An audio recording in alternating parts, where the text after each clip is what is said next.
أعوذ بالله من الشيطان الرجيم. بسم الله الرحمن الرحيم. ألف لام را. تلك آيات الكتاب الحكيم. أكان للناس عجبا أن أوحينا إلى رجل منهم أن أنذر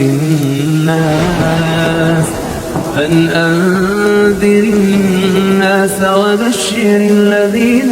آمنوا أن لهم قدم صدق عند ربهم. قال الكافرون إن هذا لساحر مبين. إن ربكم الله الذي خلق السماوات والأرض في 6 أيام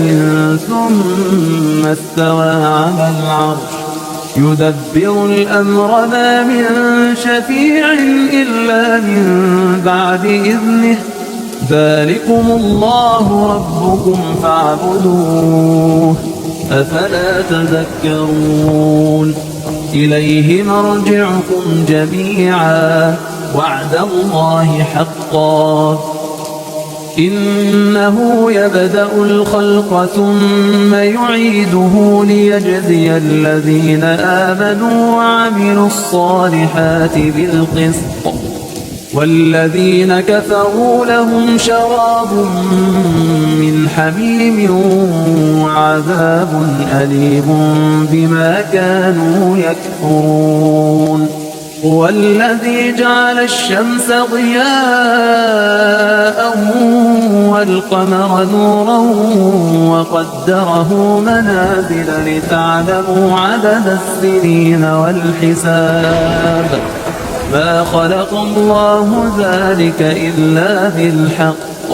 يفصل الآيات لقوم يعلمون.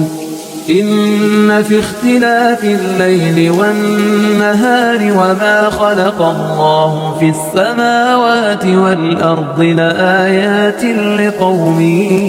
يتقون. إن الذين لا يرجون لقاءنا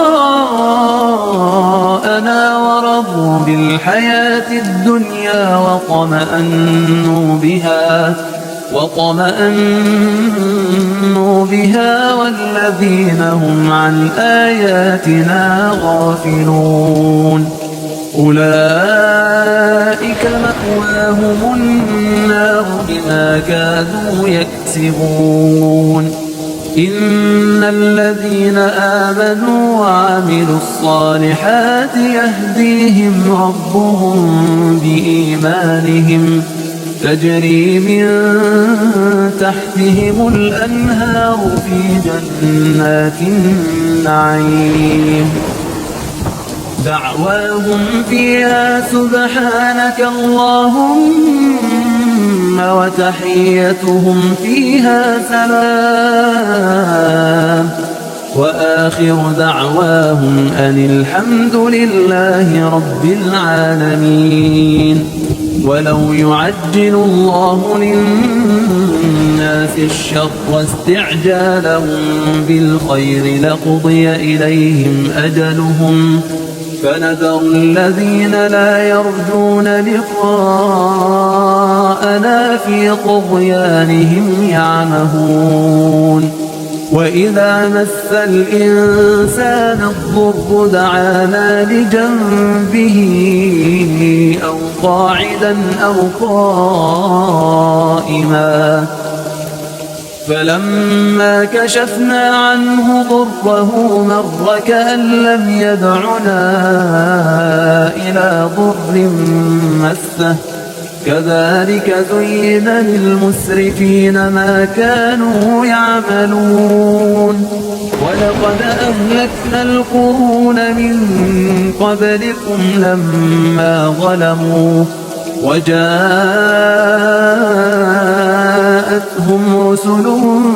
بالبينات وما كانوا ليؤمنوا كذلك نجزي القوم المجرمين ثم جعلناكم خلائف في الأرض من بعدهم لننظر كيف تعملون وإذا تتلى عليهم آياتنا بينات قال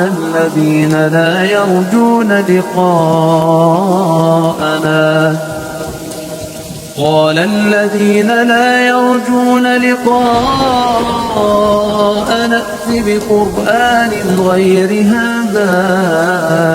أو بدله قل ما يكون لي أن أبدله من تلقاء نفسي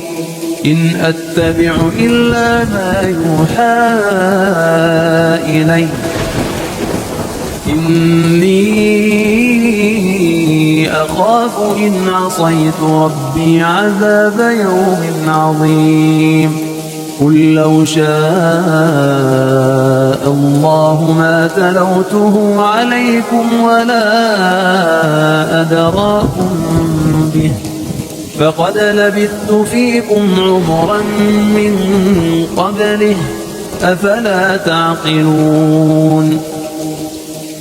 فمن أظلم ممن افترى على الله كذبا أو كذب بآياته إنه لا يفلح المجرمون ويعبدون من دون الله ما لا يضرهم ولا ينفعهم ويقولون هؤلاء شفعاؤنا عند الله قل أتنبئون الله بما لا يعلم في السماوات ولا في الأرض سبحانه وتعالى عما يشركون وما كان الناس إلا أمة واحدة فاختلفوا ولولا كلمة سبقت من ربك لقضي بينهم فيما فيه يختلفون ويقولون لولا أنزل عليه آية من ربه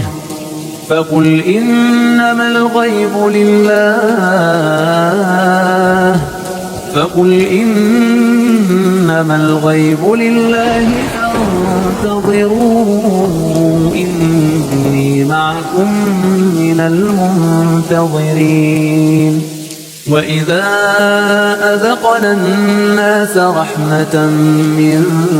بعد ضراء مستهم إذا لهم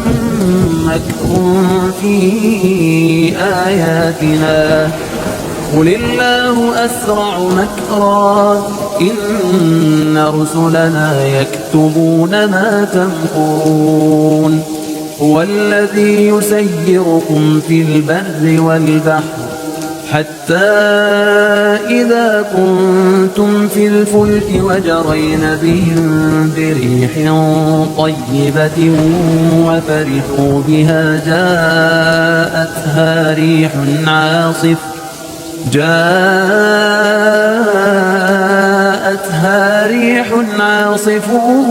وجاءهم الموج من كل مكان وظنوا أنهم أحيط بهم دعوا الله مخلصين له الدين لئن أنجيتنا من هذه لنكونن من الشاكرين فلما أنجاهم إذا هم يبغون في الأرض بغير الحق يا أيها الناس إنما بغيكم على أنفسكم متاع الحياة الدنيا ثم إلينا مرجعكم فننبئكم بما كنتم تعملون إنما مثل الحياة الدنيا كماء أنزلناه من السماء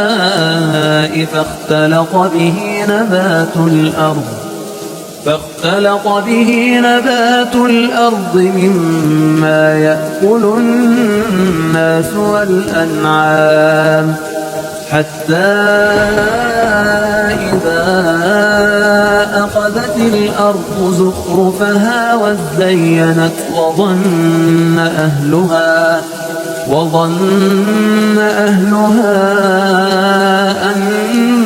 أنهم قادرون عليها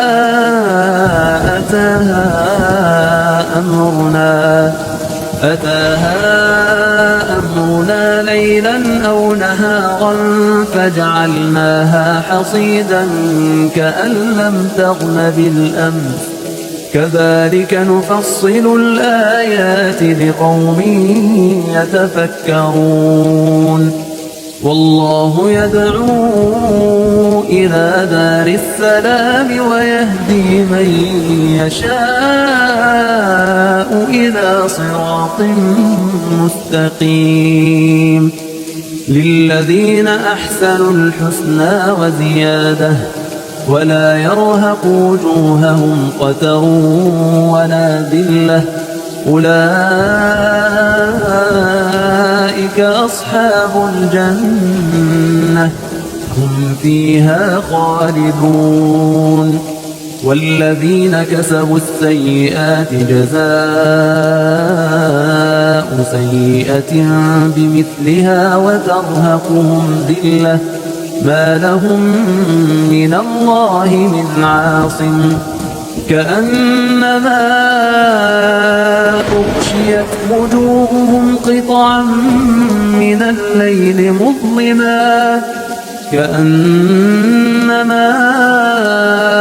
أغشيت وجوههم قطعا من الليل مظلما أولئك أصحاب النار هم فيها خالدون ويوم نحشرهم جميعا ثم نقول للذين أشركوا مكانكم أنتم وشركاؤكم فزيلنا بينهم وقال شركاؤهم ما كنتم إيانا تعبدون فكفى بالله شهيدا بيننا وبينكم إن كنا عن عبادتكم لغافلين هنالك تبلو كل نفس ما أسلفت وردوا إلى الله مولاهم الحق وضل عنهم ما كانوا يفترون قل من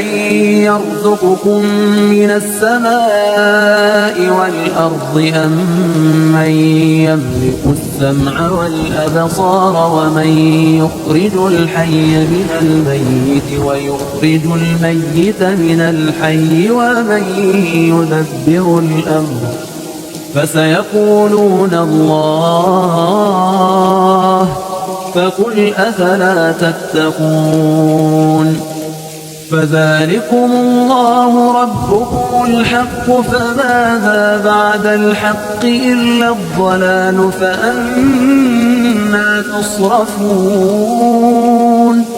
كذلك حقت كلمة ربك على الذين فسقوا أنهم لا يؤمنون قل هل من شركائكم من يبدأ الخلق ثم يعيده قل الله يبدأ الخلق ثم يعيده فأنا تؤفكون قل هل من شركائكم من يهدي إلى الحق قل الله يهدي للحق أفمن يهدي إلى الحق أحق أن يتبع أمن لا يهدي إلا أن يهدى فما لكم كيف تحكمون وما يتبع أكثرهم إلا ظنا إن الظن لا يغني من الحق شيئا إن الله عليم بما يفعلون وما كان هذا القرآن أن يفترى من دون الله ولكن تصديق الذي بين يديه وما كان هذا القرآن أن يفترى من دون الله ولكن تصديق الذي بين يديه وتفصيل الكتاب لا ريب فيه من رب العالمين أم يقولون افتراه قل فأتوا بسورة مثله وادعوا من استطعتم من دون الله إن كنتم صادقين بل كذبوا بما لم يحيطوا بعلمه ولما يأتهم تأويله كذلك كذب الذين من قبلهم فانظر كيف كان عاقبة الظالمين ومنهم من يؤمن به ومنهم من لا يؤمن به وربك أعلم بالمفسدين وإن كذبوك فقل لي عملي ولكم عملكم أنتم بريئون مما أعمل وأنا بريء مما تعملون ومنهم من يستمعون إليك أفأنت تسمع الصم ولو كانوا لا يعقلون ومنهم من ينظر إليك أفأنت تهدي العمي ولو كانوا لا يبصرون إن الله لا يظلم الناس شيئا ولكن الناس أنفسهم يظلمون ويوم يحشرهم كأن لم يلبثوا إلا ساعة من النهار يتعارفون بينهم قد خسر الذين كذبوا بلقاء الله وما كانوا مهتدين وإما نرينك بعض الذي نعدهم أو نتوفينك فإلينا مرجعهم ثم الله شهيد على ما يفعلون ولكل أمة رسول فإذا جاء رسولهم قضي بينهم بالقسط وهم لا يظلمون ويقولون متى هذا الوعد إن كنتم صادقين قل لا أملك لنفسي ضرا ولا نفعا إلا ما شاء الله لكل أمة أجل إذا جاء أجلهم فلا يستأخرون ساعة ولا يستقدمون قل أرأيتم إن أتاكم عذابه بياتا أو نهارا ماذا يستعجل منه المجرمون أثم إذا ما وقع آمنتم به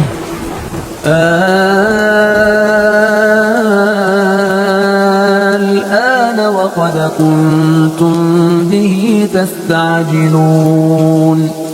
ثم قيل للذين ظلموا ذوقوا عذاب الخلد هل تجزون إلا بما كنتم تكسبون ويستنبئونك أحق هو قل إي وربي إنه لحق وما أنتم بمعجزين ولو أن لكل نفس ظلمت ما في الأرض لافتدت به وأسروا الندامة لما رأوا العذاب وقضي بينهم بالقسط وهم لا يظلمون ألا إن لله ما في السماوات والأرض ألا إن وعد الله حق ولكن أكثرهم لا يعلمون هو يحيي ويميت وإليه ترجعون يا أيها الناس قد جاءتكم موعظة من ربكم وشفاء لما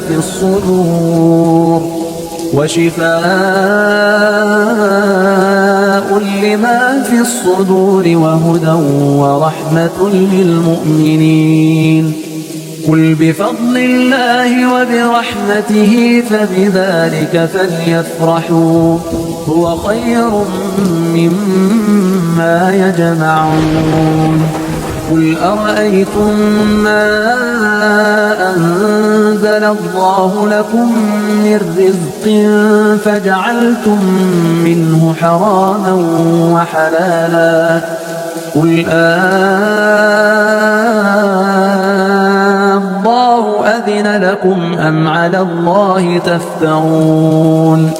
وما ظن الذين يفترون على الله الكذب يوم القيامة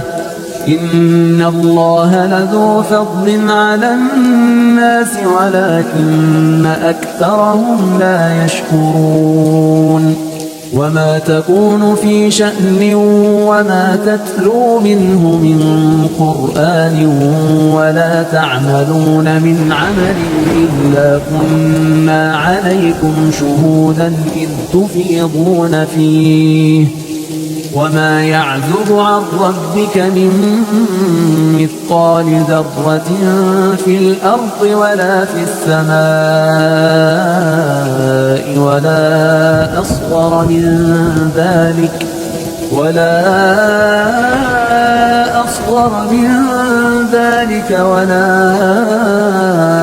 أكبر إلا في كتاب مبين ألا إن أولياء الله لا خوف عليهم ولا هم يحزنون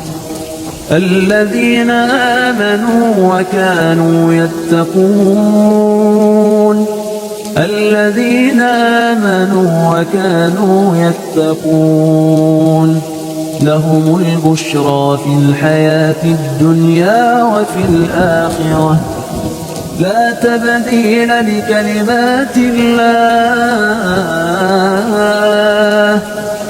ذلك هو الفوز العظيم ولا يحزنك قولهم إن العزة لله جميعا هو السميع العليم ألا إن لله من في السماوات ومن في الأرض وما يتبع الذين يدعون من دون الله شركاء إن يتبعون إلا الظن وإن هم إلا يخرصون هو الذي جعل لكم الليل لتسكنوا فيه والنهار مبصرا إن في ذلك لآيات لقوم يسمعون قالوا اتخذ الله ولدا سبحانه هو الغني له ما في السماوات وما في الأرض إن عندكم من سلطان بهذا أتقولون على الله ما لا تعلمون قل إن الذين يفترون على الله الكذب لا يفلحون متاع في الدنيا ثم إلينا مرجعهم ثم نذيقهم العذاب الشديد بما كانوا يكفرون واتل عليهم نبأ نوح إذ قال لقومه يا قوم إن كان كبر عليكم مقامي وتذكيري بآيات الله فعلى الله توكلت فأجمعوا أمركم وشركاءكم ثم لا يكن أمركم عليكم غمة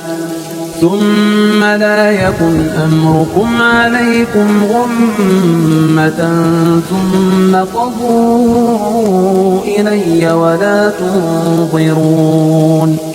فإن توليتم فما سألتكم من أجر إن أجري إلا على الله وأمرت أن أكون من المسلمين فكذبوه فنجيناه ومن معه في الفلك وجعلناهم خلائف وأغرقنا الذين كذبوا بآياتنا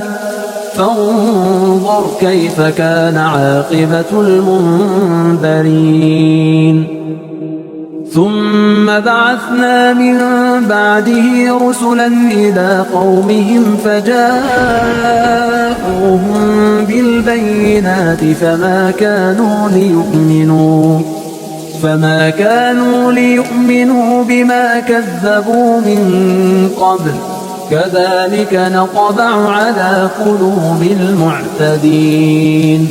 ثم بعثنا من بعدهم موسى وهارون إلى فرعون وملئه بآياتنا فاستكبروا وكانوا قوما مجرمين فلما جاءهم الحق من عندنا قالوا إن هذا لسحر مبين قال موسى أتقولون للحق لما جاءكم أسحر هذا ولا يفلح الساحرون قالوا أجئتنا لتلفتنا عما وجدنا عليه آباءنا وتكون لكم الكبرياء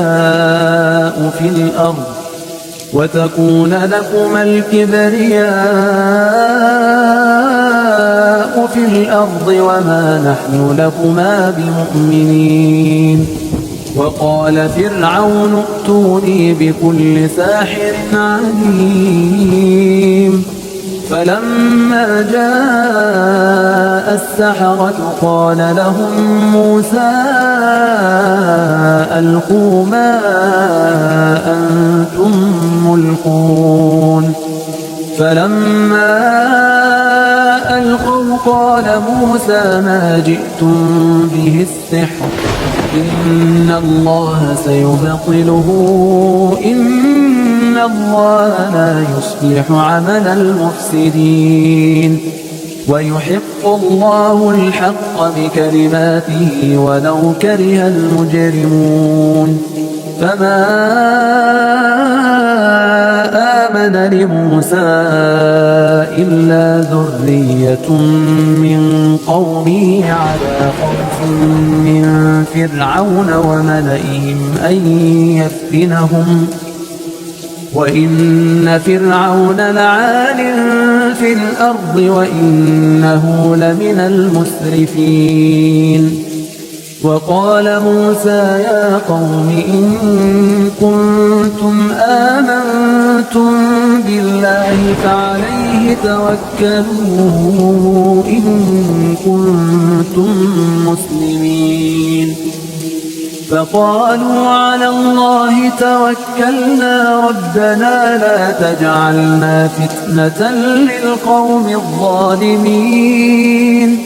ونجنا برحمتك من القوم الكافرين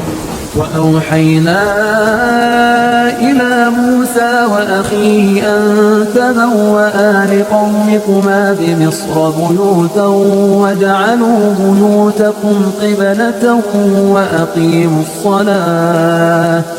وبشر المؤمنين وقال موسى ربنا إنك آتيت فرعون وملأه زينة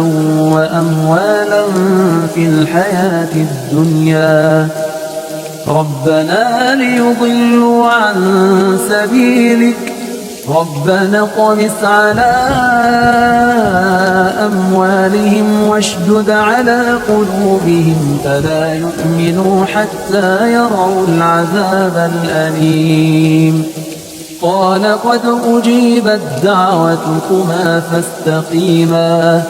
فاستقيما ولا تتبعان سبيل الذين لا يعلمون وجاوزنا ببني إسرائيل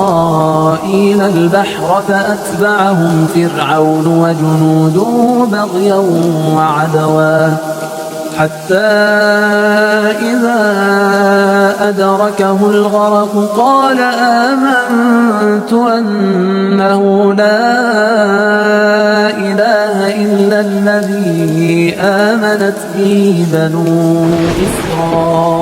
إسرائيل قال آمنت أنه لا إله إلا الذي آمنت به بنو إسرائيل وأنا من المسلمين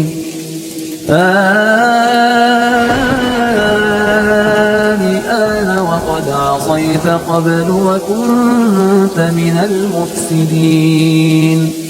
فاليوم ننجيك ببدنك لتكون لمن خلفك آية وإن كثيرا من الناس عن آياتنا لغافلون ولقد بوأنا بني إسرائيل مبوأ صدق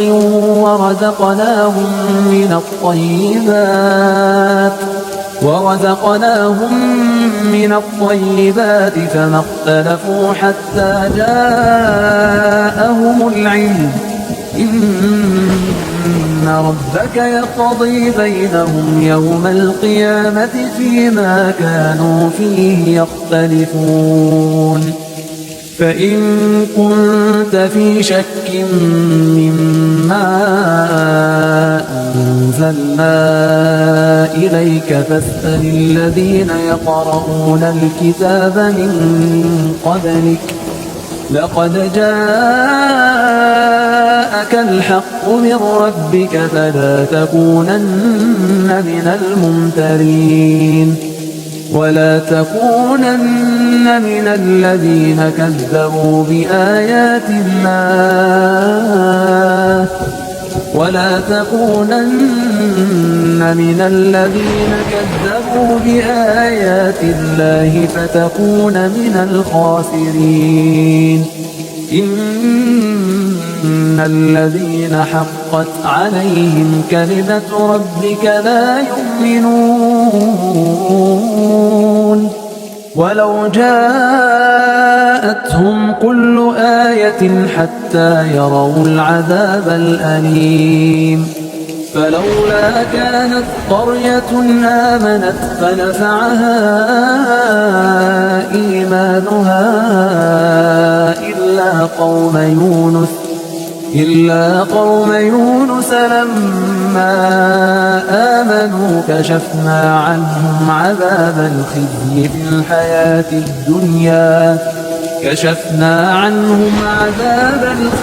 في الحياة الدنيا ومتعناهم إلى حين ولو شاء ربك لآمن من في الأرض كلهم جميعا أفأنت تكره الناس حتى يكونوا مؤمنين وما كان لنفس أن تؤمن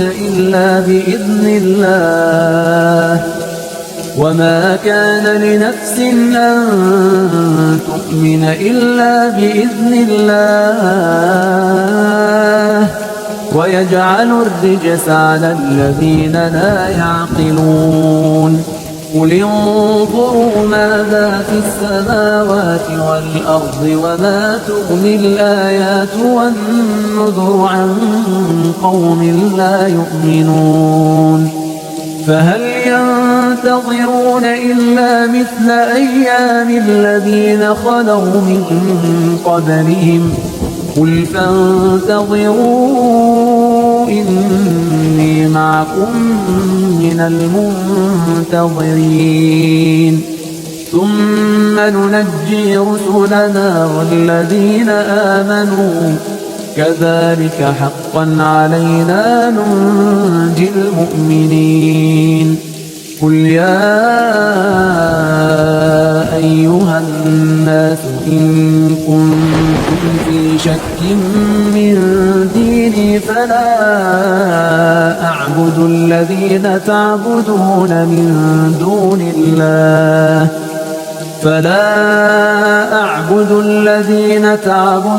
من دون الله ولكن أعبد الله الذي يتوفاكم وأمرت أن أكون من المؤمنين وأن أقم وجهك للدين حنيفا ولا تكونن من المشركين ولا تدع من دون الله ما لا ينفعك ولا يضرك فإن فعلت فإنك إذا من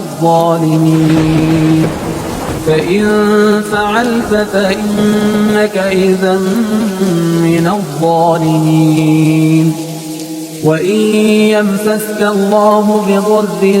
فلا كاشف له إلا هو وإن يردك بخير فلا راد لفضله يصيب به من يشاء من عباده وهو الغفور الرحيم قل يا أيها الناس قد جاءكم الحق من ربكم فمن اهتدى فإنما يهتدي لنفسه ومن ضل فإنما يضل عليها وما أنا عليكم بوكيل واتبع ما يوحى إليك واصبر حتى يحكم الله وهو خير الحاكمين.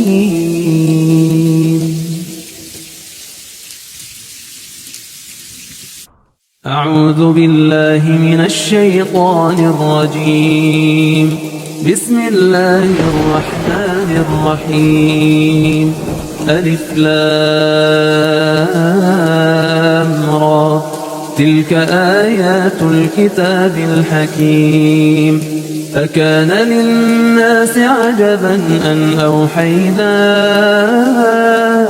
إلى رجل منهم أن أنذر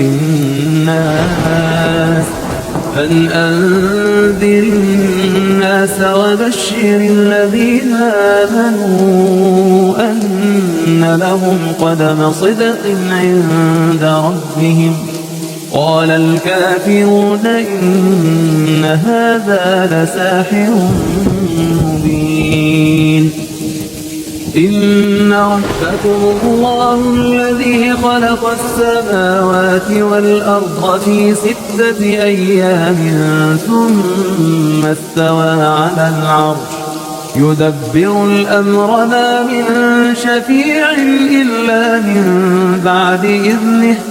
ذلكم الله ربكم فاعبدوه أفلا تذكرون. إليه مرجعكم جميعا وعد الله حقا.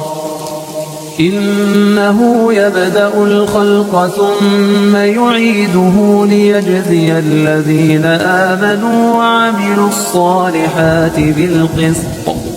والذين كفروا لهم شراب من حميم وعذاب أليم بما كانوا يكفرون. هو الذي جعل الشمس ضياء والقمر نورا وقدره منازل لتعلموا عدد السنين والحساب. ما خلق الله ذلك إلا بالحق يفصل الآيات لقوم يعلمون. إن في اختلاف الليل والنهار وما خلق الله في السماوات والأرض لآيات لقوم يتقون. إن الذين لا يرجون لقاءنا ورضوا بالحياة الدنيا وطمأنوا بها والذين هم عن آياتنا غافلون أولئك مأواهم النار بما كانوا يكسبون. إن الذين آمنوا وعملوا الصالحات يهديهم ربهم بإيمانهم تجري من تحتهم الأنهار في جنات النعيم. دعواهم فيها سبحانك اللهم وتحيتهم فيها سلام وآخر دعواهم أن الحمد لله رب العالمين. ولو يعجل الله للناس الشر واستعجالهم بالخير لقضي إليهم أجلهم فنذر الذين لا يرجون لقاءنا في طغيانهم يعمهون. وإذا مس الإنسان الضر دعانا لجنبه أو قاعدا أو قائما فلما كشفنا عنه ضره مر كأن لم يدعنا إلى ضر مسه كذلك زين للمسرفين ما كانوا يعملون. ولقد أهلكنا القرون من قبلكم لما ظلموا وجاءتهم رسلهم بالبينات وما كانوا ليؤمنوا كذلك نجزي القوم المجرمين ثم جعلناكم خلائف في الأرض من بعدهم لننظر كيف تعملون وإذا تتلى عليهم آياتنا بينات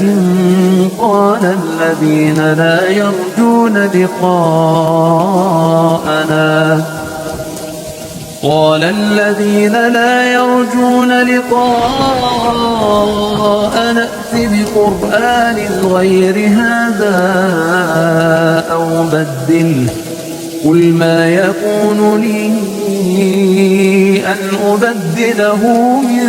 تلقاء نفسي إن أتبع إلا ما يوحى إلي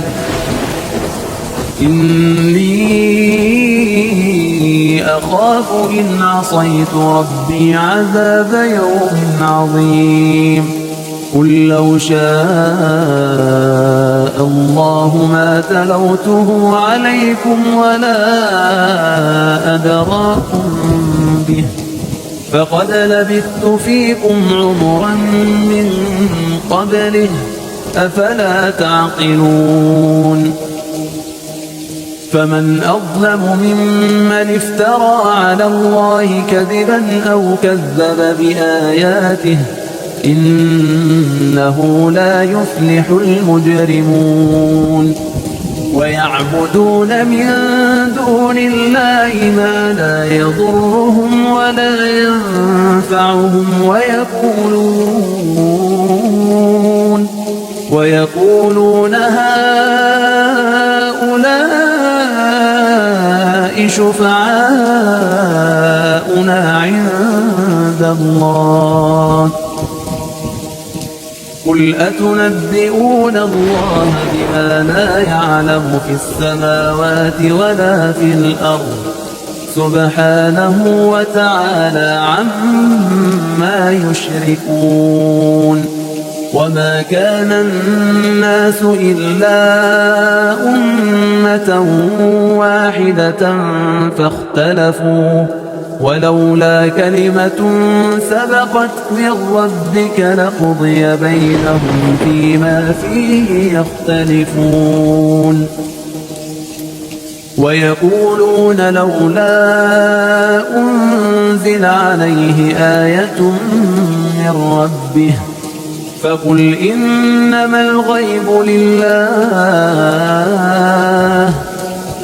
إنما الغيب لله فانتظروا إني معكم من المنتظرين وإذا أذقنا الناس رحمة من بعد ضراء مستهم إذا لهم مكر في آياتنا قل الله أسرع مكرا إن رسلنا يكتبون ما تمكرون هو الذي يسيركم في البر والبحر حتى إذا كنتم في الفلك وجرين بهم بريح طيبة وفرحوا بها جاءتها ريح عاصف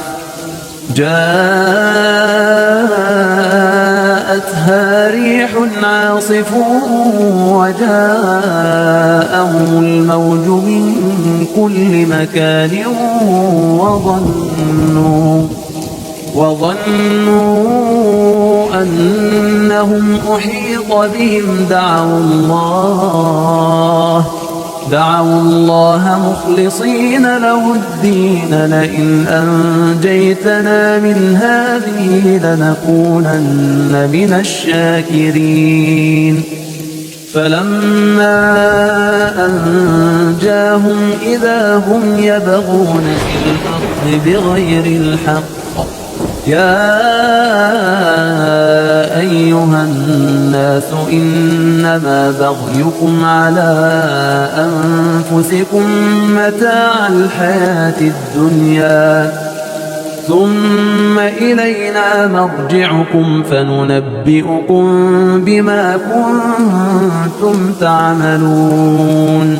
إنما مثل الحياة الدنيا كماء أنزلناه من السماء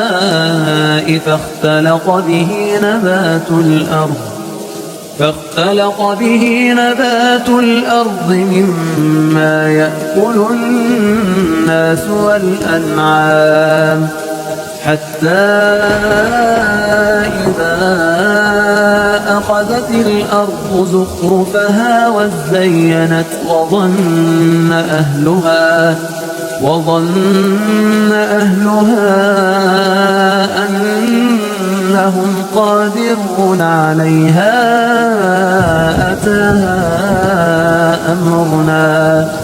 أتاها أمرنا ليلا أو نهارا فجعلناها حصيدا كأن لم تغن بالأمس كذلك نفصل الآيات لقوم يتفكرون والله يدعو إلى دار السلام ويهدي من يشاء إلى صراط مستقيم للذين أحسنوا الحسنى وزيادة ولا يرهق وجوههم قتر ولا ذلة أولئك أصحاب الجنة هم فيها خالدون والذين كسبوا السيئات جزاء سيئة بمثلها وترهقهم ذلة ما لهم من الله من عاصم كأنما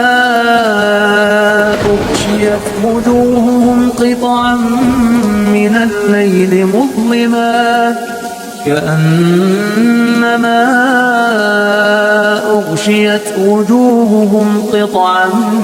من الليل مظلما أولئك أصحاب النار هم فيها خالدون ويوم نحشرهم جميعا ثم نقول للذين أشركوا مكانكم أنتم وشركاؤكم فزيلنا بينهم وقال شركاؤهم ما كنتم إيانا تعبدون فكفى بالله شهيدا بيننا وبينكم إن كنا عن عبادتكم لغافلين هنالك تبلو كل نفس ما أسلفت وردوا إلى الله مولاهم الحق وضل عنهم ما كانوا يفترون قل من يرزقكم من السماء والأرض أم من يملك السمع والأبصار ومن يخرج الحي من الميت ويخرج الميت من الحي ومن يدبر الأمر فسيقولون الله فقل أفلا تتقون فذلكم الله ربكم الحق فماذا بعد الحق إلا الضلال فأنى تصرفون كذلك حقت كلمة ربك على الذين فسقوا أنهم لا يؤمنون قل هل من شركائكم من يبدأ الخلق ثم يعيده قل الله يبدأ الخلق ثم يعيده فأنى تؤفكون قل هل من شركائكم من يهدي إلى الحق قل الله يهدي للحق أفمن يهدي إلى الحق أحق أن يتبع أمن لا يهدي إلا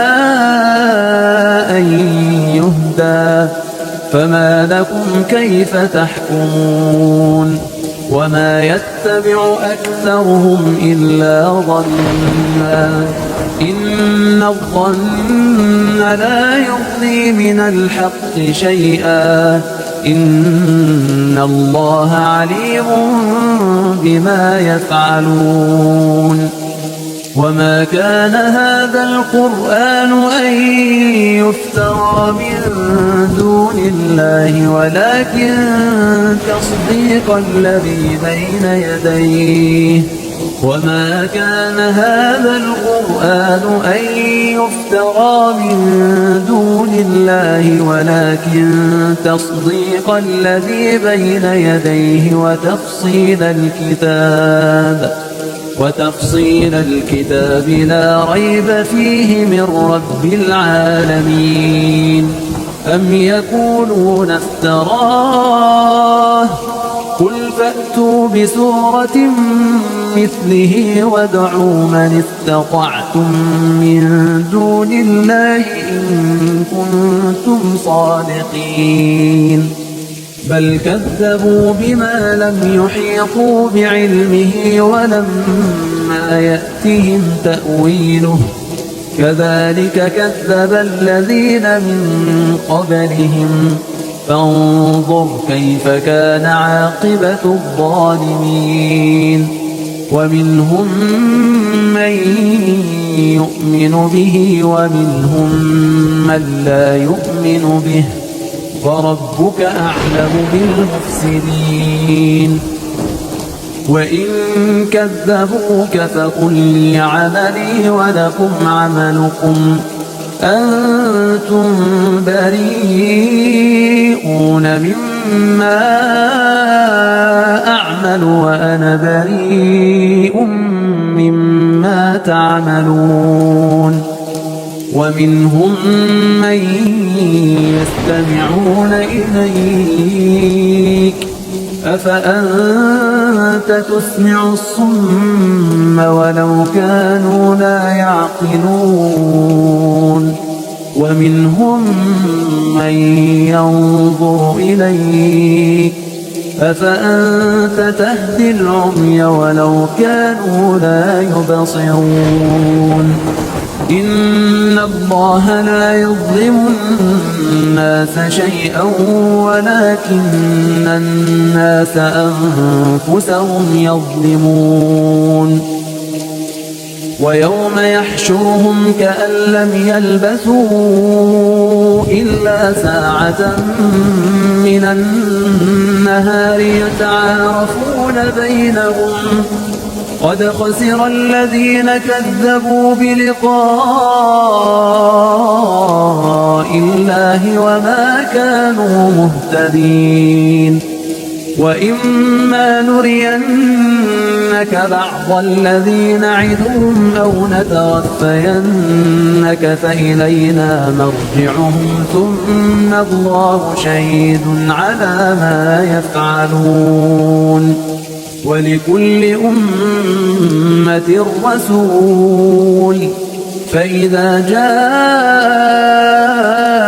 رسولهم قضي بينهم بالقسط وهم لا يظلمون ويقولون متى هذا الوعد إن كنتم صادقين قل لا أملك لنفسي ضرا ولا نفعا إلا ما شاء الله لكل أمة أجل إذا جاء أجلهم فلا يستأخرون ساعة ولا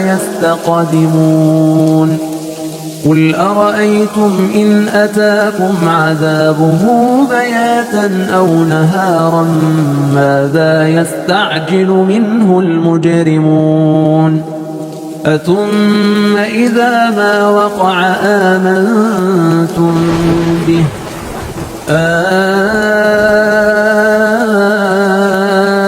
الآن وقد كنتم به تستعجلون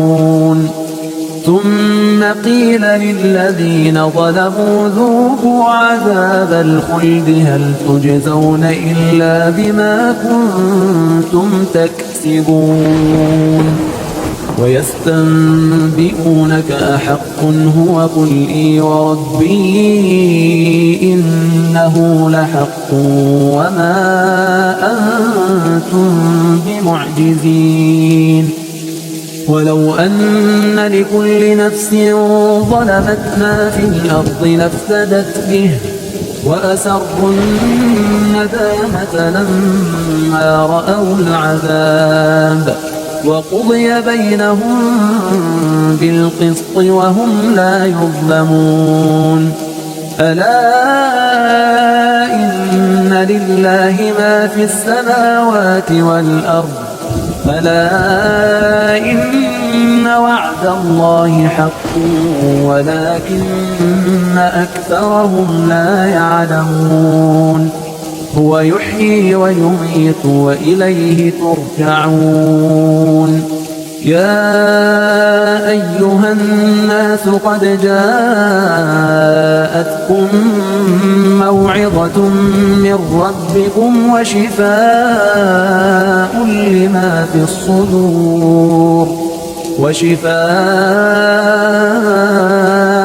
لما في الصدور وهدى ورحمة للمؤمنين قل بفضل الله وبرحمته فبذلك فليفرحوا هو خير مما يجمعون قل أرأيتم ما أنزل الله لكم من رزق فجعلتم منه حراما وحلالا قل الله أذن لكم أم على الله تفترون وما ظن الذين يفترون على الله الكذب يوم القيامة إن الله لذو فضل على الناس ولكن أكثرهم لا يشكرون وما تكون في شأن وما تتلو منه من قرآن ولا تعملون من عمل إلا كنا عليكم شهودا إذ تفيضون فيه وما يعزب عن ربك من مثقال ذرة في الأرض ولا في السماء ولا أصغر من ذلك ولا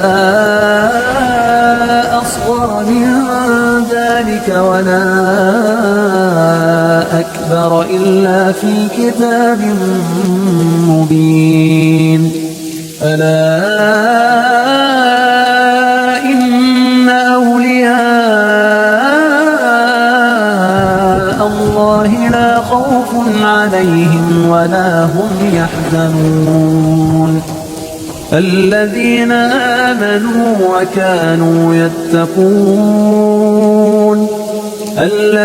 آمنوا وكانوا يتقون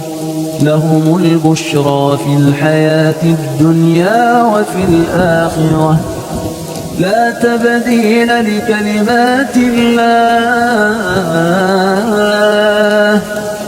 ذلك هو الفوز العظيم ولا يحزنك قولهم إن العزة لله جميعا هو السميع العليم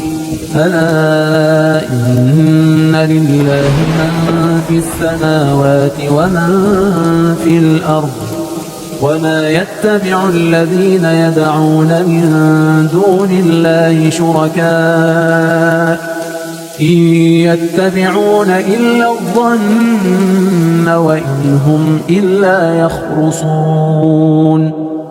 هو الذي جعل لكم الليل لتسكنوا فيه والنهار مبصرا إن في ذلك لآيات لقوم يسمعون قالوا اتخذ الله ولدا سبحانه هو الغني له ما في السماوات وما في الأرض إن عندكم من سلطان بهذا أتقولون على الله ما لا تعلمون قل إن الذين يفترون على الله الكذب لا يفلحون متاع في الدنيا ثم إلينا مرجعهم ثم نذيقهم العذاب الشديد بما كانوا يكفرون واتل عليهم نبأ نوح إذ قال لقومه يا قوم إن كان كبر عليكم مقامي وتذكيري بآيات الله فعلى الله توكلت فأجمعوا أمركم وشركاءكم ثم لا يكن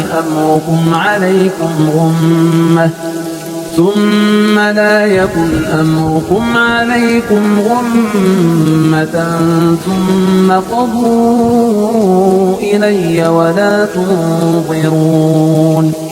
فإن توليتم فما سألتكم من أجر إن أجري إلا على الله وأمرت أن أكون من المسلمين فكذبوه فنجيناه ومن معه في الفلك وجعلناهم خلائف وأغرقنا الذين كذبوا بآياتنا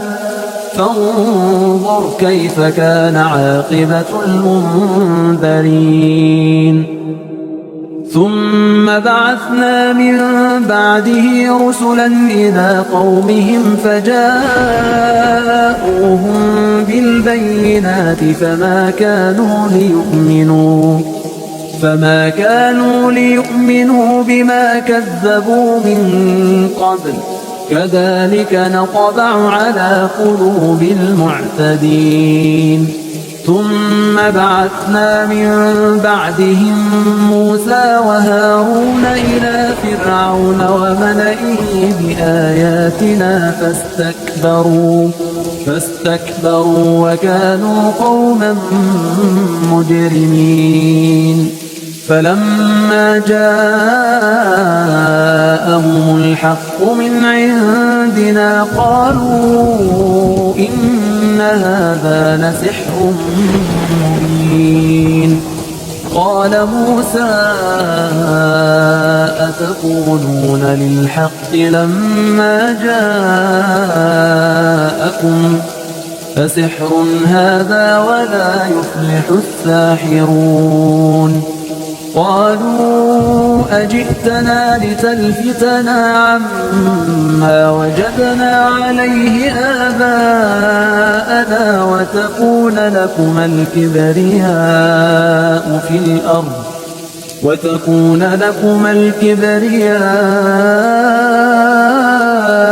في الأرض وما نحن لكما بمؤمنين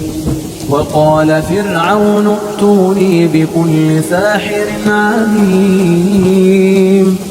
فلما جاء السحرة قال لهم موسى ألقوا ما أنتم ملقون فلما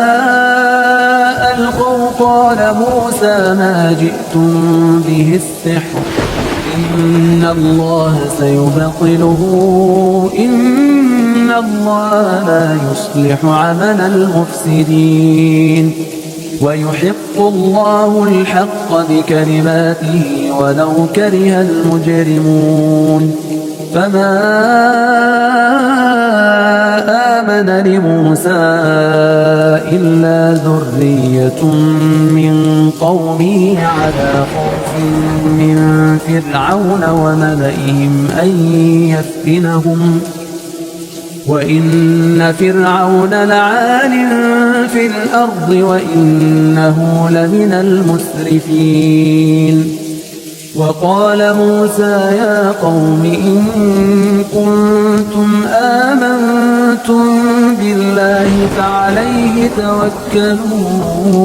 إن كنتم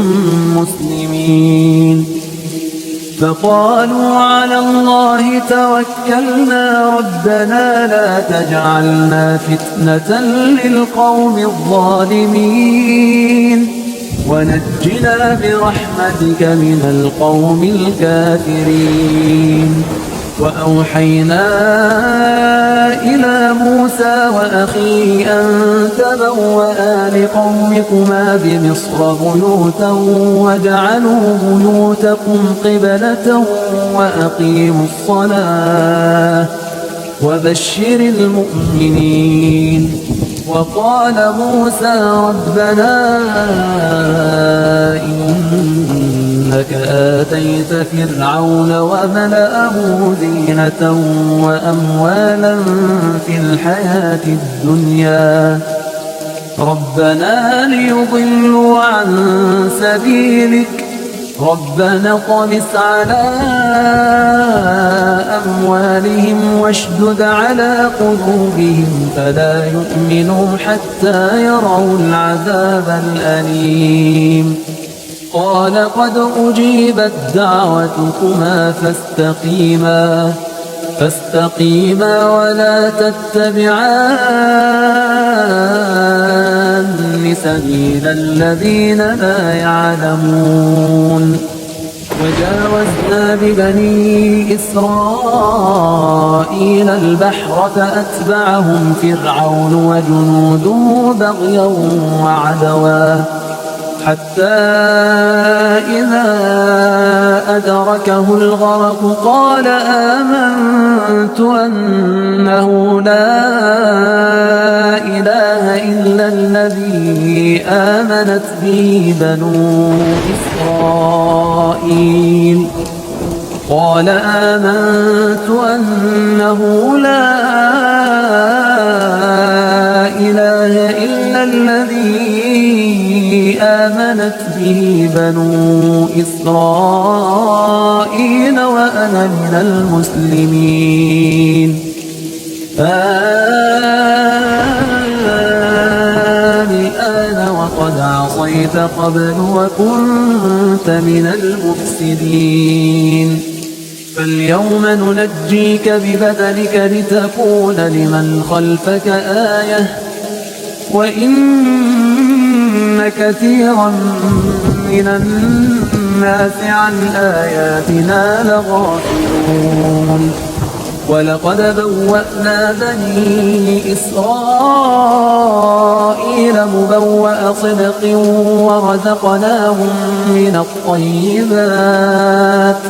ورزقناهم من الطيبات فما اختلفوا حتى جاءهم العلم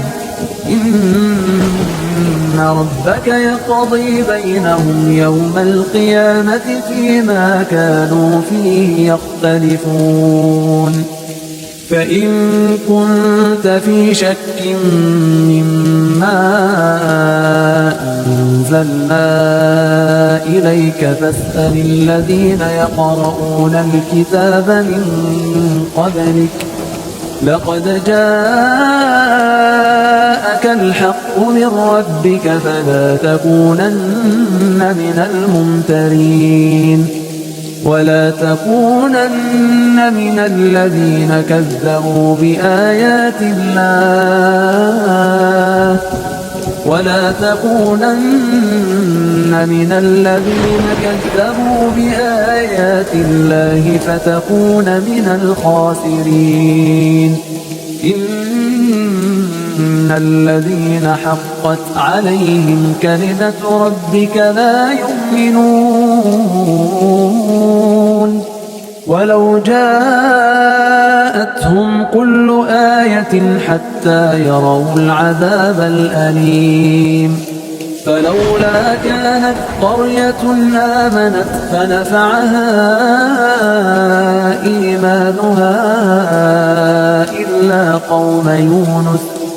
إلا قوم يونس لما آمنوا كشفنا عنهم عذاب الخزي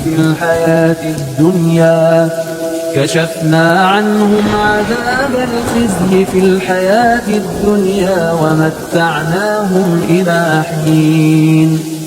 ولو شاء ربك لآمن من في الأرض كلهم جميعا أفأنت تكره الناس حتى يكونوا مؤمنين.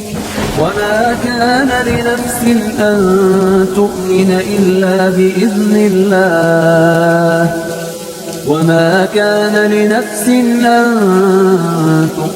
إلا بإذن الله ويجعل الرجس على الذين لا يعقلون. قل انظروا ماذا في السماوات والأرض وما تغني الآيات والنذر عن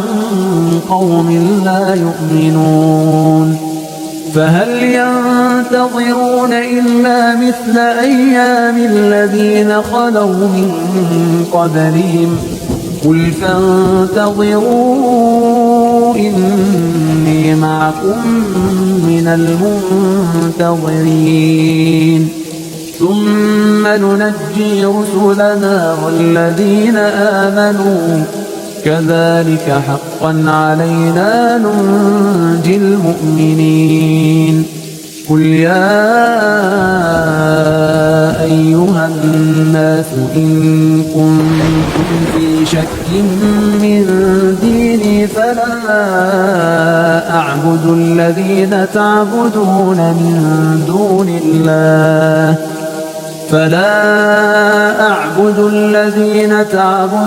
من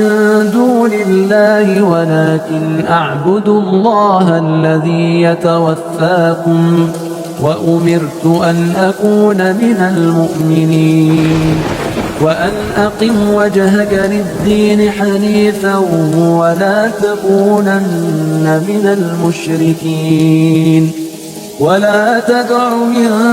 دون الله ما لا ينفعك ولا يضرك فإن فعلت فإنك إذا من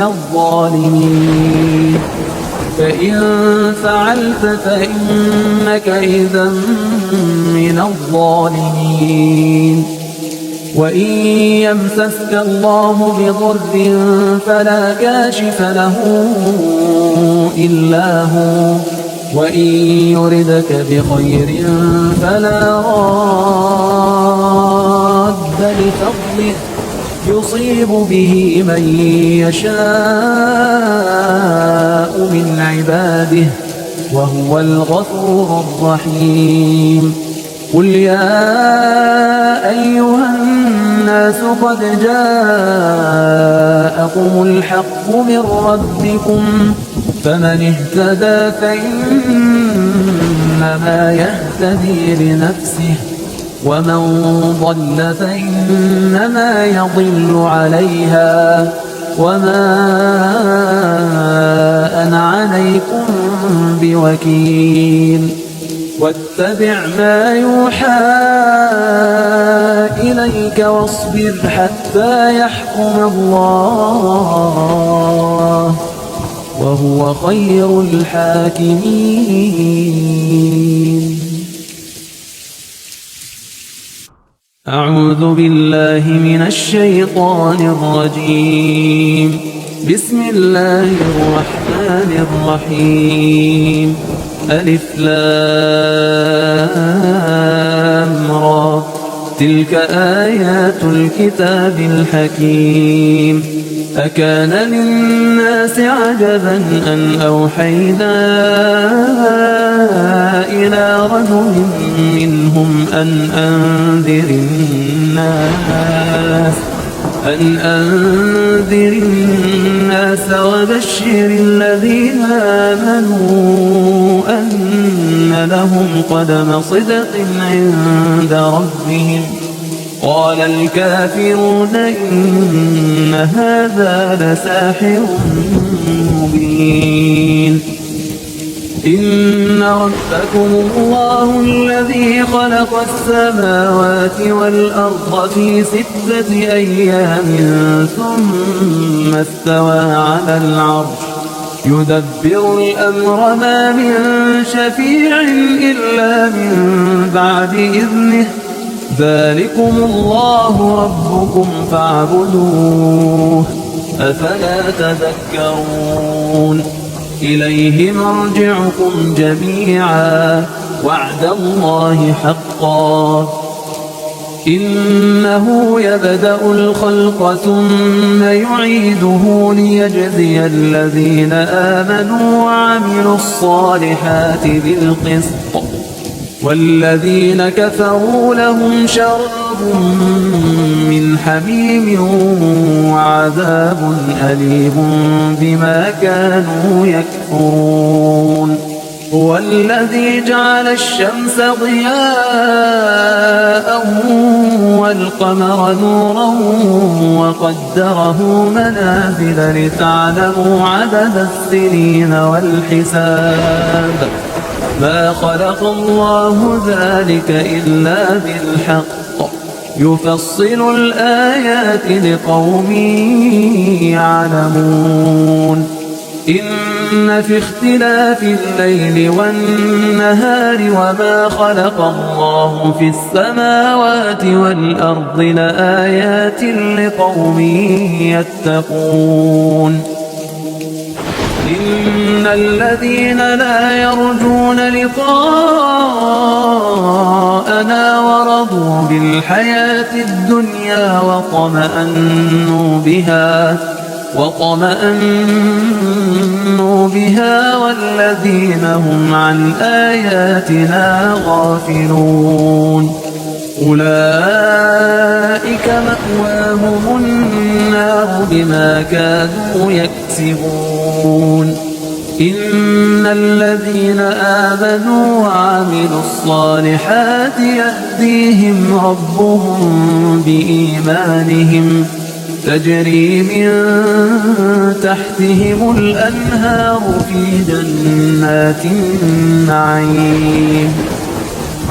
دعواهم فيها سبحانك اللهم وتحيتهم فيها سلام وآخر دعواهم أن الحمد لله رب العالمين ولو يعجل الله للناس الشر استعجالهم بالخير لقضي إليهم أجلهم فنذر الذين لا يرجون لقاءنا في طغيانهم يعمهون وإذا مس الإنسان الضر دعانا لجنبه أو قاعدا أو قائما فلما كشفنا عنه ضره مر كأن لم يدعنا إلى ضر مسه كذلك زين للمسرفين ما كانوا يعملون ولقد أهلكنا القرون من قبلكم لما ظلموا وجاءتهم رسلهم بالبينات وما كانوا ليؤمنوا كذلك نجزي القوم المجرمين ثم جعلناكم خلائف في الأرض من بعدهم لننظر كيف تعملون وإذا تتلى عليهم آياتنا بينات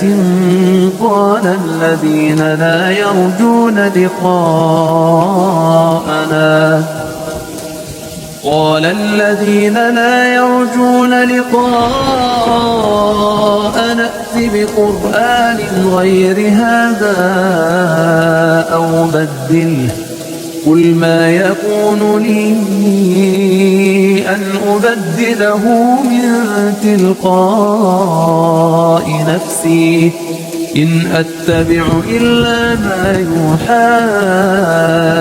إلي إني أخاف إن عصيت ربي عذاب يوم عظيم قل لو شاء الله ما تلوته عليكم ولا أدراكم به فقد لبثت فيكم عمرا من قبله أفلا تعقلون فمن أظلم ممن افترى على الله كذبا أو كذب بآياته إنه لا يفلح المجرمون ويعبدون من دون الله ما لا يضرهم ولا ينفعهم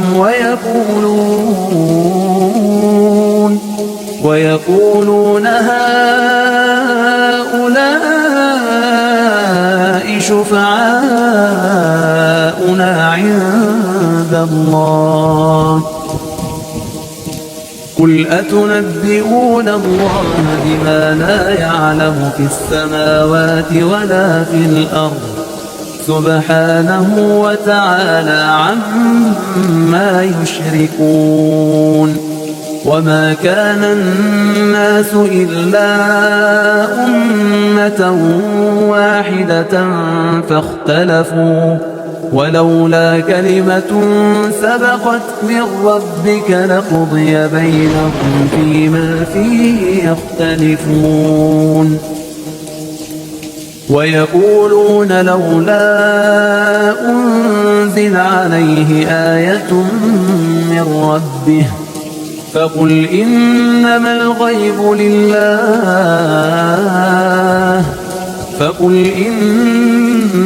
الغيب لله فانتظروا إني معكم من المنتظرين وإذا أذقنا الناس رحمة من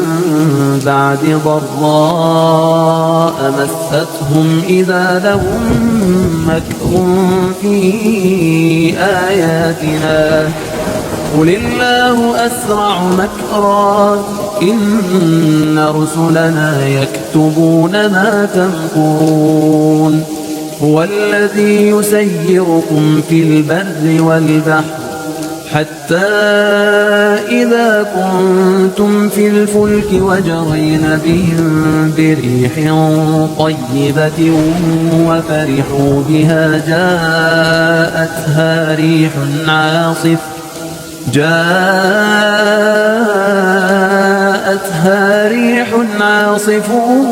وجاءهم الموج من كل مكان وظنوا أنهم أحيط بهم دعوا الله مخلصين له الدين لئن أنجيتنا من هذه لنكونن من الشاكرين فلما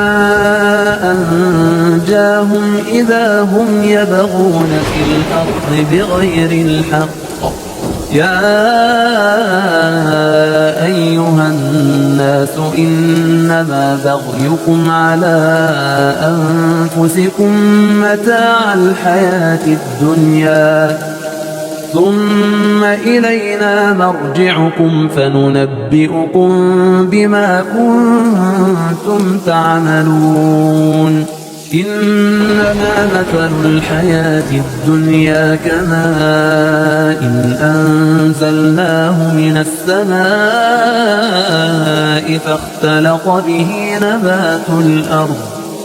فاختلط به نبات الأرض مما يأكل الناس والأنعام حتى إذا أخذت الأرض زخرفها وزينت وظن أهلها أنهم قادرون عليها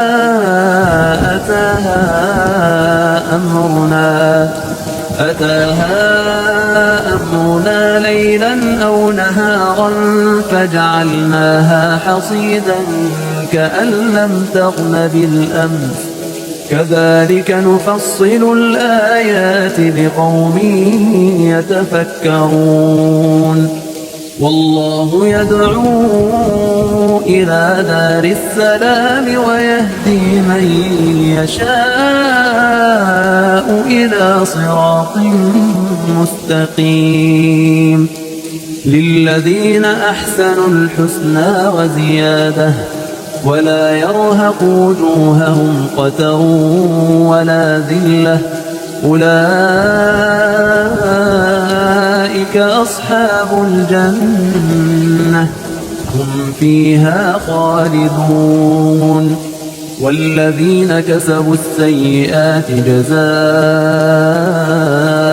سيئة بمثلها وترهقهم ذلة ما لهم من الله من عاصم كأنما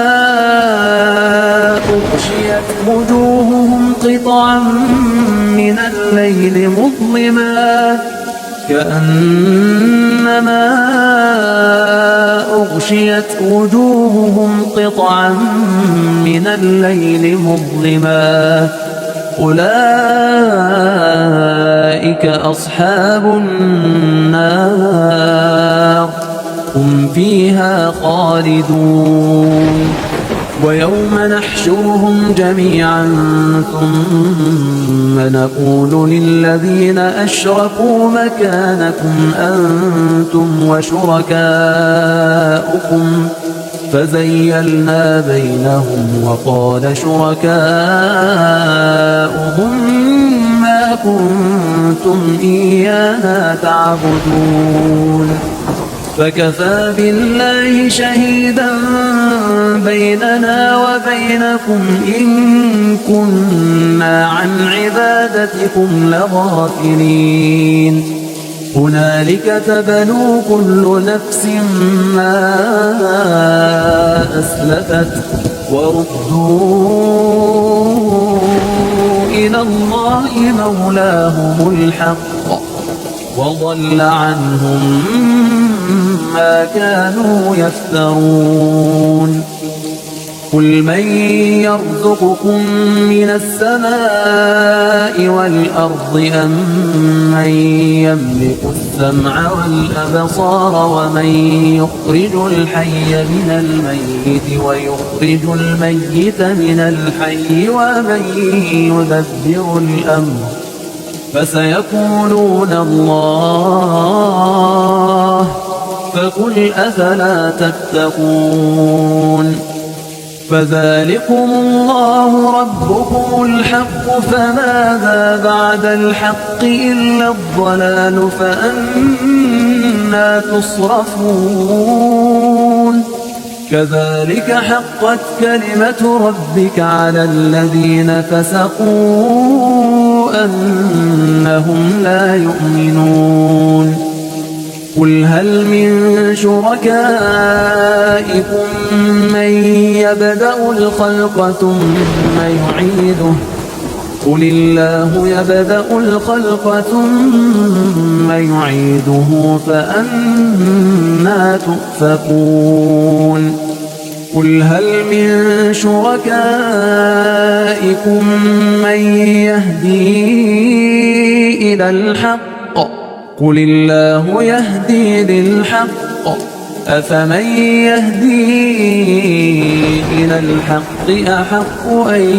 يتبع أمن لا يهدي إلا أن يهدى فما لكم كيف تحكمون وما يتبع أكثرهم إلا ظنا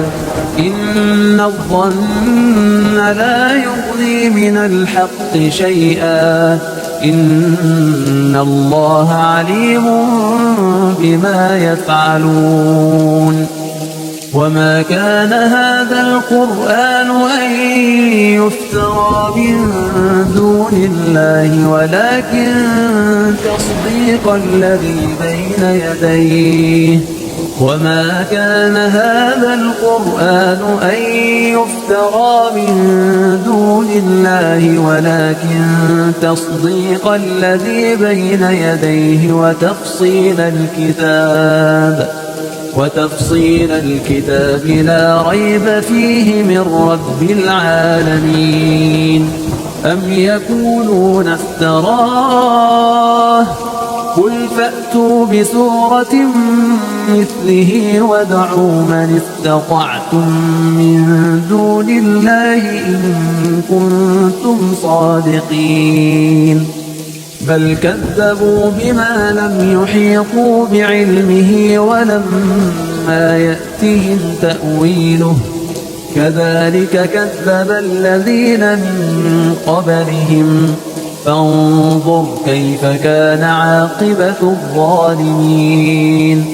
ومنهم من يؤمن به ومنهم من لا يؤمن به وربك أعلم بالمفسدين وإن كذبوك فقل لي عملي ولكم عملكم أنتم بريئون مما أعمل وأنا بريء مما تعملون ومنهم من يستمعون إليك أفأنت تسمع الصم ولو كانوا لا يعقلون ومنهم من ينظر إليك أفأنت تهدي العمي ولو كانوا لا يبصرون إن الله لا يظلم الناس شيئا ولكن الناس أنفسهم يظلمون ويوم يحشرهم كأن لم يلبثوا إلا ساعة من النهار يتعارفون بينهم قد خسر الذين كذبوا بلقاء الله وما كانوا مهتدين وإما نرينك بعض الذي نعدهم أو نتوفينك فإلينا مرجعهم ثم الله شهيد على ما يفعلون ولكل أمة رسول فإذا جاء رسولهم قضي بينهم بالقسط وهم لا يظلمون ويقولون متى هذا الوعد إن كنتم صادقين قل لا أملك لنفسي ضرا ولا نفعا إلا ما شاء الله لكل أمة أجل إذا جاء أجلهم فلا يستأخرون ساعة ولا يستقدمون قل أرأيتم إن أتاكم عذابه بياتا أو نهارا ماذا يستعجل منه المجرمون أثم إذا ما وقع آمنتم به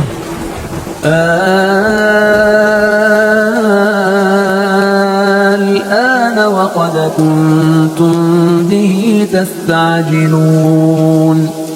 ثم قيل للذين ظلموا ذوقوا عذاب الخلد هل تجزون إلا بما كنتم تكسبون ويستنبئونك أحق هو قل إي وربي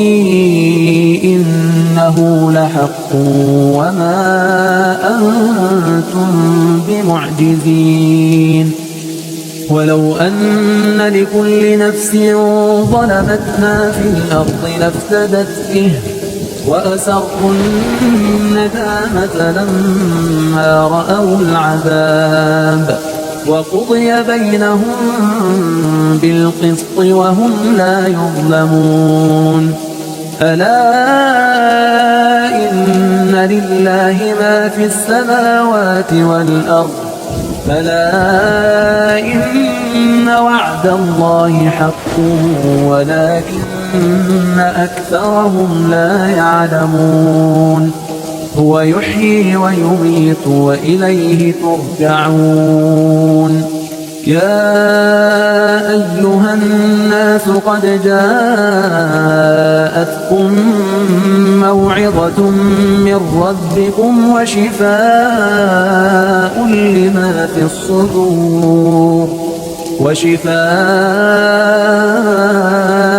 لما في الصدور وهدى ورحمة للمؤمنين قل بفضل الله وبرحمته فبذلك فليفرحوا هو خير مما يجمعون قل أرأيتم ما أنزل الله لكم من رزق فجعلتم منه حراما وحلالا قل الله أذن لكم أم على الله تفترون وما ظن الذين يفترون على الله الكذب يوم القيامة إن الله لذو فضل على الناس ولكن أكثرهم لا يشكرون وما تكون في شأن وما تتلو منه من قرآن ولا تعملون من عمل إلا كنا عليكم شهودا إذ تفيضون فيه وما يعزب عن ربك من مثقال ذرة في الأرض ولا في السماء ولا أصغر من ذلك ولا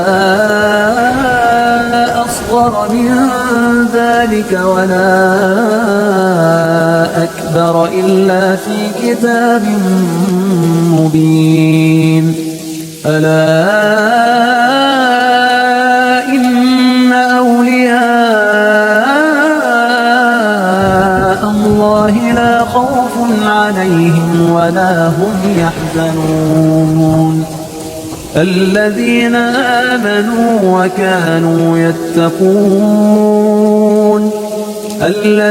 آمنوا وكانوا يتقون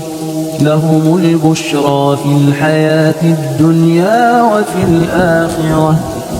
لا تبديل لكلمات الله ذلك هو الفوز العظيم ولا يحزنك قولهم إن العزة لله جميعا هو السميع العليم ألا إن لله من في السماوات ومن في الأرض وما يتبع الذين يدعون من دون الله شركاء إن يتبعون إلا الظن وإن هم إلا يخرصون هو الذي جعل لكم الليل لتسكنوا فيه والنهار مبصرا إن في ذلك لآيات لقوم يسمعون قالوا اتخذ الله ولدا سبحانه هو الغني له ما في السماوات وما في الأرض إن عندكم من سلطان بهذا أتقولون على الله ما لا تعلمون قل إن الذين يفترون على الله الكذب لا يفلحون متاع في الدنيا ثم إلينا مرجعهم ثم نذيقهم العذاب الشديد بما كانوا يكفرون واتل عليهم نبأ نوح إذ قال لقومه يا قوم إن كان كبر عليكم مقامي وتذكيري بآيات الله فعلى الله توكلت فأجمعوا أمركم وشركاءكم ثم لا يكن أمركم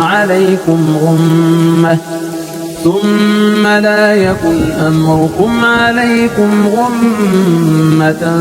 ثم قضوا إلي ولا تنظرون فإن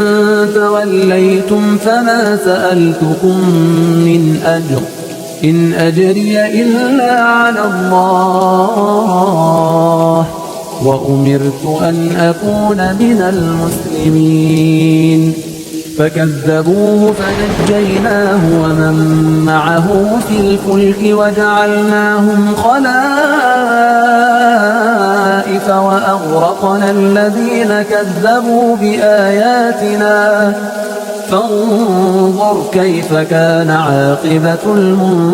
المنذرين ثم بعثنا من بعده رسلا إلى قومهم فجاءوهم بالبينات فما كانوا ليؤمنوا بما كذبوا من قبل كذلك نطبع على قلوب المعتدين ثم بعثنا من بعدهم موسى وهارون إلى فرعون وملئه بآياتنا فاستكبروا وكانوا قوما مجرمين فلما جاءهم الحق من عندنا قالوا إن هذا لسحر مبين قال موسى أتقولون للحق لما جاءكم فسحر هذا ولا يفلح الساحرون قالوا أجئتنا لتلفتنا عما وجدنا عليه آباءنا وتكون لكما الكبرياء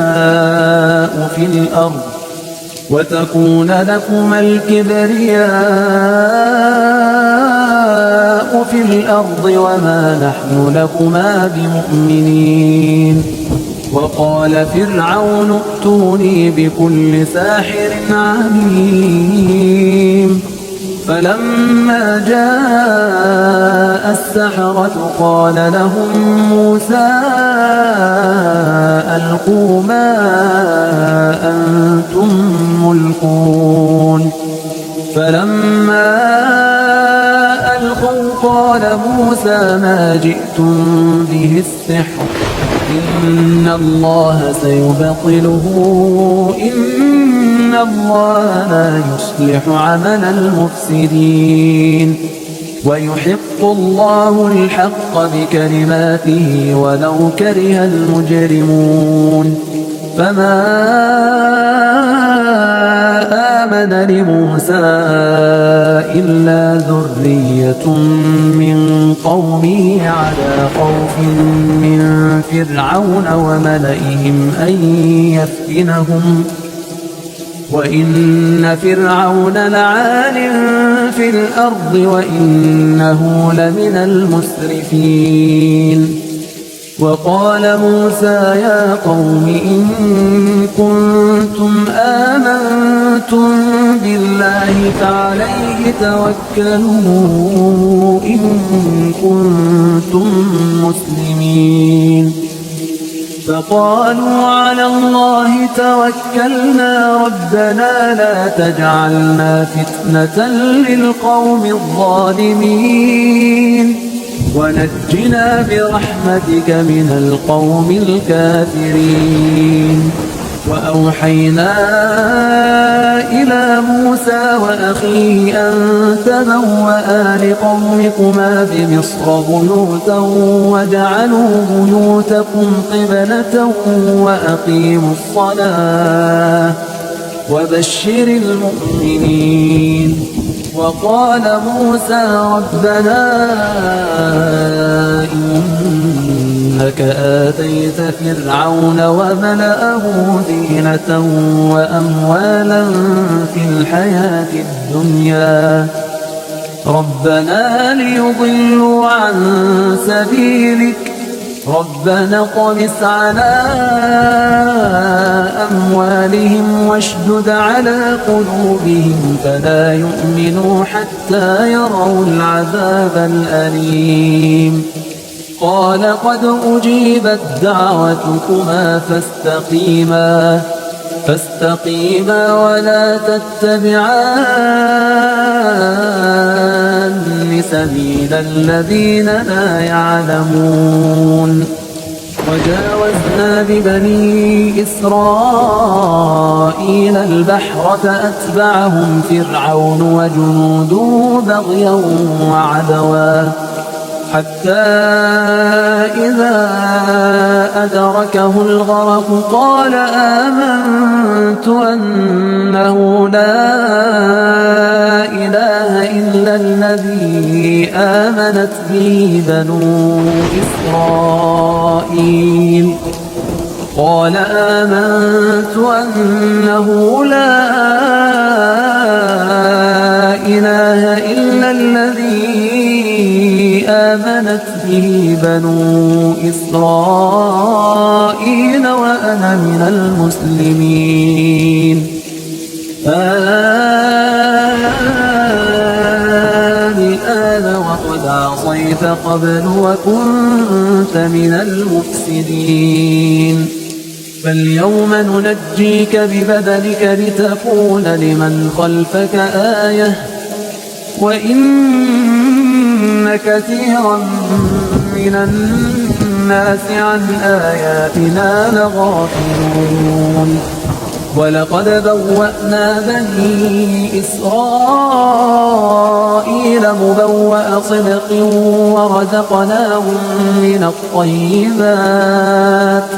ورزقناهم من الطيبات فما اختلفوا حتى جاءهم العلم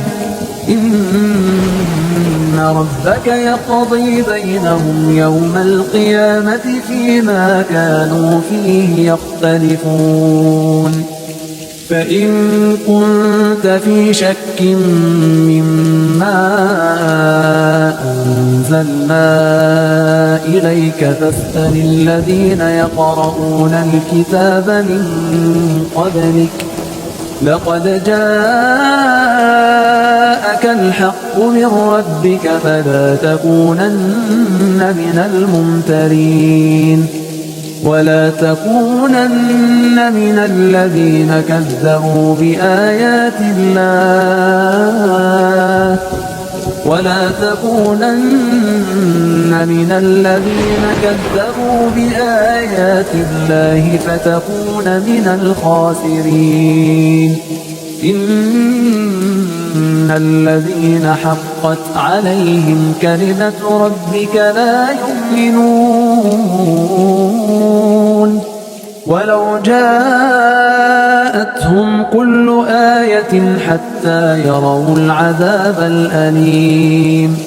فلولا كانت قرية آمنت فنفعها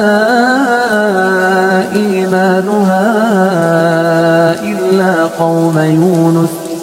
إلا قوم يونس لما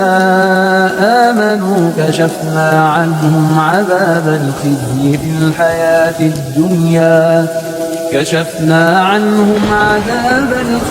في الحياة الدنيا ومتعناهم إلى حين ولو شاء ربك لآمن من في الأرض كلهم جميعا أفأنت تكره الناس حتى يكونوا مؤمنين وما كان لنفس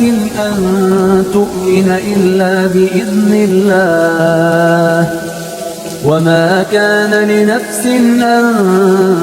تؤمن إلا بإذن الله ويجعل الرجس على الذين لا يعقلون قل انظروا ماذا في السماوات والأرض وما تغني الآيات والنذر عن قوم لا يؤمنون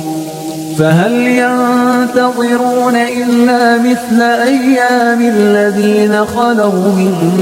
قبلهم قل فانتظروا إني معكم من المنتظرين ثم ننجي رسلنا والذين آمنوا كذلك حقا علينا ننجي المؤمنين قل يا أيها الناس إن كنتم في شك من ديني فلا أعبد الذين تعبدون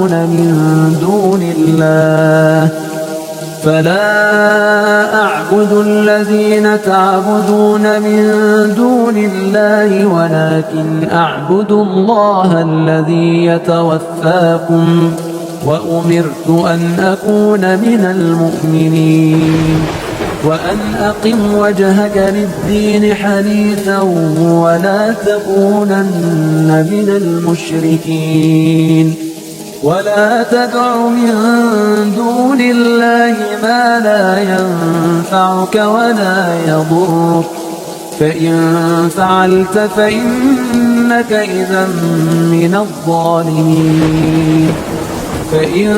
فعلت فإنك إذا من الظالمين وإن يمسسك الله بضر فلا كاشف له إلا هو وإن يردك بخير فلا راد لفضله يصيب به من يشاء من عباده وهو الغفور الرحيم قل يا أيها الناس قد جاءكم الحق من ربكم فمن اهتدى فإنما يهتدي لنفسه ومن ضل فإنما يضل عليها وما أنا عليكم بوكيل واتبع ما يوحى إليك واصبر حتى يحكم الله وهو خير الحاكمين.